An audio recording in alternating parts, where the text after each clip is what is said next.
Hey, hydration.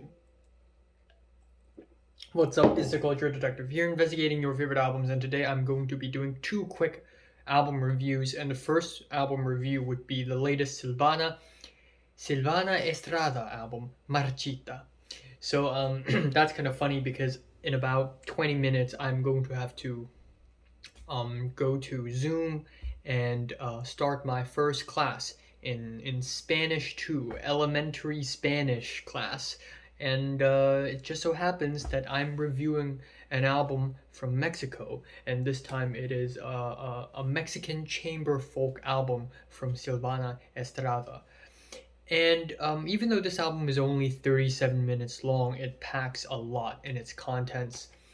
The first half of the album is pretty much flawless in my opinion.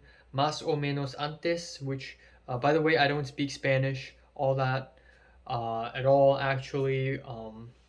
So I wouldn't be able to get into the lyrics that much. So unfortunately, I'll be focusing more on the instrumentals and the performances, but I'll still talk about the lyrics from time to time. But más o menos antes, I believe, means more or less before, and it is a really easygoing album opener with soft guitars, forlorn chords, and I really like the vocal trills that's present on this track, as well as the rest of the album, where Silvana Estrada basically does these up and down vocals, which adds kind of a soft, artsy flavor to the tracks. La Corriente is a more instrumentally stuffed track with faint, runny pianos, horns, and very beautiful and poetic lyrics about the memory and ocean. And then we have, or about memory and the ocean. Next up, we have the track De Guardo, with its soft strings and swelling pianos, and I also really love the shaky percussion in the back, which is very, very soft, very, very light, but it adds so much to the track.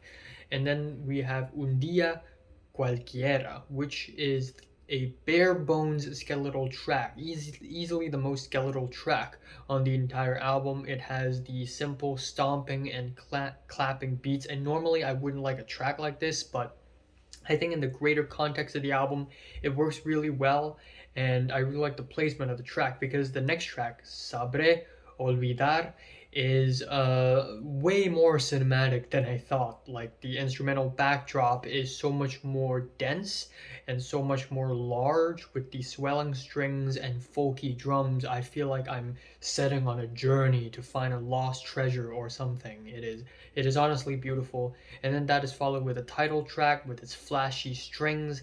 It's very elegant, it's very graceful, it's very regal. I really like it. And then we have the track Tristessa, which I don't know all that much in terms of Spanish, but after taking the Spanish class last semester, I know that triste means sad. So this is probably like a sad song or something. But even though it is about being sad, it still manages to be as artsy and, well, not artsy, but as poetic and as expressive as possible. I really love the Latin rhythmic beats on the track that is very light. And even though this track instrumentally is not as memorable as some others on the album, I still really like it. Carta, which means letters or letter, is a track with exciting violins and angry guitars with lyrics about letting go of a relationship. And then that is followed with Casa, or house, which has these artsy sections of horns and strings. And even so, this track is easily the most quiet and intimate track on the entire album.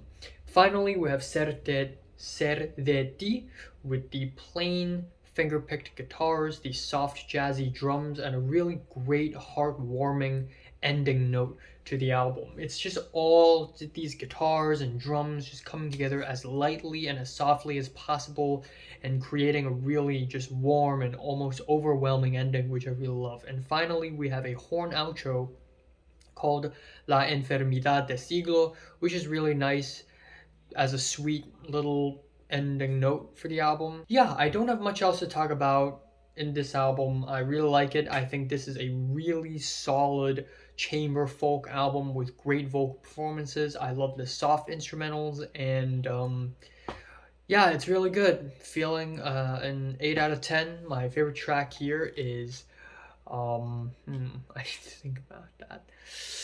La Corriente, or the title track, and my least favorite is Casa. I'm giving this album an 8 out of 10. I said that already. So, have you listened to the latest Silvana Estrada album from 1 to 10? Would you rate it, like, or like it, and subscribe if you want more? And thanks for watching.